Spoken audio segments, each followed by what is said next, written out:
அன்புடையீர் லத்தீனிலே ஒரு பழமொழி உண்டு. எர்ராரே எஸ்து உமானும் பெருசவராரே எஸ்து தியாபோலிக்கம். பொருள் தவறுவது மனித இயல்பு, ஆனால் அதிலேயே ஊன்றி நிற்பது அழகின் இயல்பு. அப்படித்தான் பெரும் பாவிகளின் மரண வாக்குமூலங்களை காண்கின்றோம் உலக வரலாற்றிலும் பைபிளிலும். உதாரணமாக இங்கிலாந்து வரலாற்றிலே கள்ள முனிவர் கர்தினால் உல்சியின் மனமாற்றம் எப்படி 8ஆம் ஹென்றி மன்னனுடன் சேர்ந்து ஆடாத ஆட்டமெல்லாம் ஆடி முடித்துவிட்டு கடைசியில் அவனாலேயே கைது செய்யப்பட்டு தூக்குமேடைக்கு அனுப்பப்படுகின்றார்.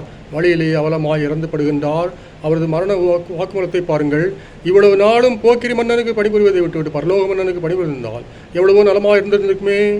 பைபிளிலே 4ஆம் அந்தியோகியசின் மரண வாக்குமூலம் காண்கிறோம். 2 மக்கியவேர் 9:8 முதல் 12 வரை. அடுத்து பபிலோன் மன்னன் நெபுக்கத்நேசர் ஆண்டவனின் சாபக்கேட்டால் ஓநாய் நோயால் பீடிக்கப்பட்டு, அதாவது லிகாந்திரப்பி பிடிக்கப்பட்டு காட்டிலே ஓநாய் போன்று ஊழையிடுகின்றான். அப்போது அவனது மரண வாக்குமூலம் காண்கிறோம். தானியேல் 4:32 முதல் 34 வரை. அந்த வரிசையில் வந்தவன் தான் யூதாஸ் காரியோத்து. வெறும் 30 வெள்ளிக்காசுக்காக காட்டிக் கொடுத்தான் இயேசுவை. தலிலாவோ சாம்சனை காட்டிக் கொடுக்க 1100 வெள்ளிக்காசு கேட்டாள். நீதிபதிகள் 16:5. இந்த எச்சிக்கல்வனோ 30 வெள்ளிக்காசுக்கு ஆசைப்பட்டு விட்டானே. ஆயினும் பின்னர் எப்படி அழுகின்றான் பாருங்கள். மத்தேயு 27:4. பழிபாவம் இல்லாத மாசற்றவரை காட்டிக் கொடுத்து பாவம் செய்தேனே என்று அழுகின்றான்.